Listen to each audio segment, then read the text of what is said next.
I'm Chris, and I'm being joined by Matt for this next review here on the Screen Team, and we're all about doing movies that are new to theater, or some maybe you might have missed in its initial run. And this next one, I know I did. I'm not sure about Matt, but we're going to review the movie Fury. This movie came out a few years ago.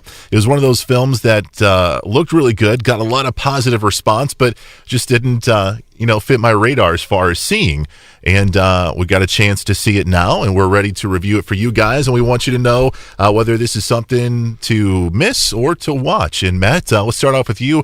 Your initial thoughts on the movie Fury. What did you think? Well, starting off, like you, I missed it when it came out in theaters. And I had a lot of friends that said, great movie. It's something very unique for war films. We've done World War II movies forever, since World War II. Sure. Even. We had propaganda films on every side of the equation. But it's very rare for us to see a tanker crew film. That's true. I think this is the first time that I can remember in my lifetime, especially since there's like war films before Saving Private Ryan, and there's war films after. Not that they didn't have raw and real nitty-gritty ones, but that one really made it more realistic and really dropped you into the action, like with D-Day. And this is a film that's very much post Saving Private Ryan in that regard. And it puts you in the mindset of a tank crew. And even though it's a fictional story, it feels very real. Yeah. And it's definitely one that I'd recommend for anyone that's a history buff, even though, again, it's based on true stories, but it's not really based on a true, real crew in the film, although there was a real historical figure in World War II called War Daddy, and that is Brad Pitt's character in the movie. Oh, right on. See? Look at Matt. That's why I have you on the show, Matt. This is awesome. Well, thank Wikipedia.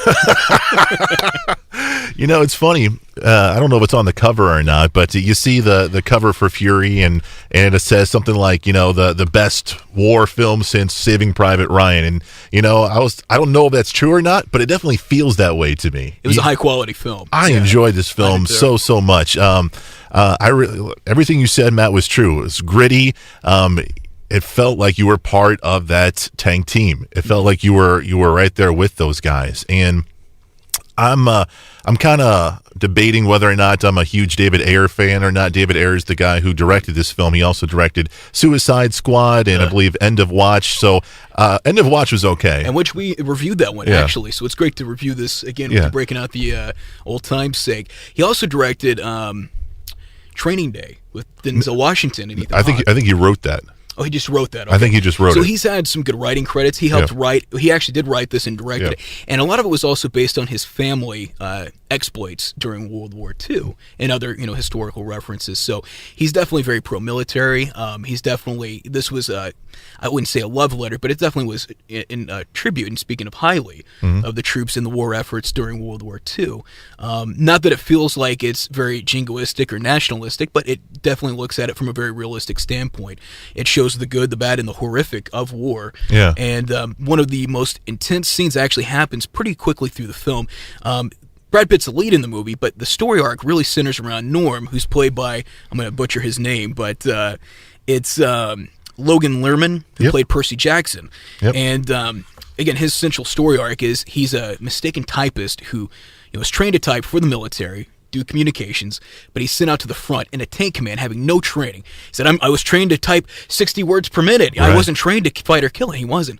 Brad Pitt at one point forces him to draw his gun on a German who had surrendered to him so he can get a taste for battle, a taste to kill, because if he can't kill, he's useless to them. Sure. And throughout the movie, he gets, Logan Lerman's character gets more and more traumatized with what happens. He finds a young love interest. There's some horrific tragedies that surround him and some people that he meets along the way.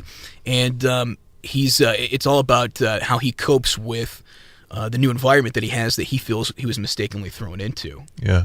So many that scene where he's forced to kill the German soldier. And I like this movie's not preachy. It just shows that, hey, this is war, and the actors say this in the movie so many times throughout the film. This is war. It's not meant to be pretty. It's not meant to be black and white. It's meant to. It gets dirty and ugly. I think Brad Pitt had said in the movie, his character War Daddy had said, "I'm not here to make right or wrong decisions. I'm here to kill. I'm here to win. Win the war."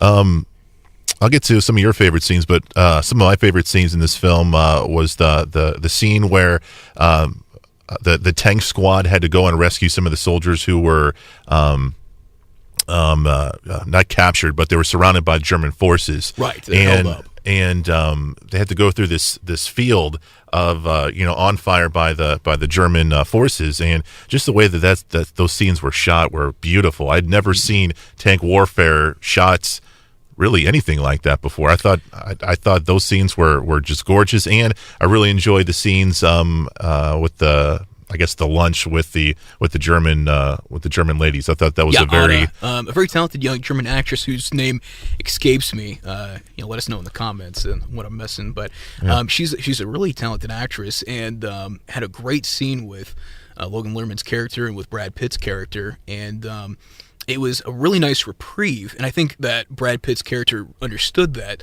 for him to train this new cadet, he has to.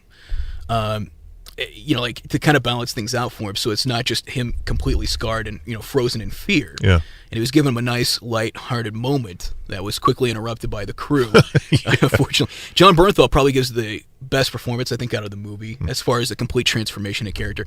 John Bernthal, who's I believe a New York Jew, very talented actor, but he nails the Southern accent and the feel of this character. Very arrogant, very hot-headed, and just such a masterful performance. Shia LaBeouf, who I'm not a big fan of, also gives one of the best performances. I thought he was amazing. He was one of my other favorite characters in the movie. He played a character nicknamed Bible, and he was a religious zealot, very spiritual man, and a good man at heart, but a man that was there to do a mission, and a mission he believed was charged by God, and it seemed to be that way because there were so many times they had close calls that they came out unscathed. Yeah. Michael Pena was also great, and really every performance was spot on. Yeah, I agree. It was terrific, but those for me were the two standouts.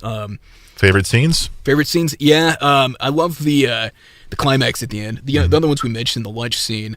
I love when John Bernthal's character is apologizing to Norm, Logan Lerman's character.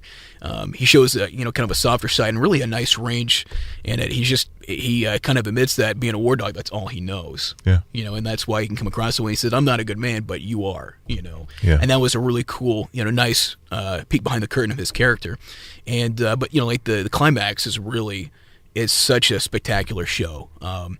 I won't give too much away, but they're basically forced with their backs against the wall against an SS group of Nazis, and how well they stand their ground is just amazing. It's amazing. Yeah.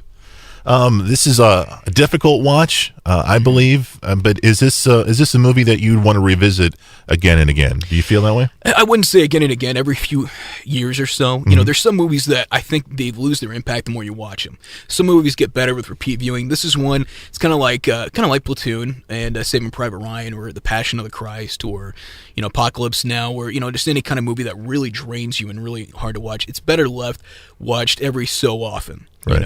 I think it maintains its impact, and that way you can kind of see the struggle and the kind of horrific conditions that our men and women had to go through.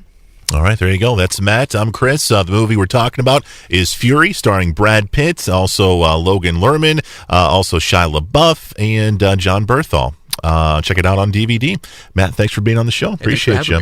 Remember, you can check out more reviews by going to our website at screenteampb.com. Check us out on Facebook, Twitter, YouTube, the whole gamut. All right. We are the Screen Team, and remember, we want you to know before you go.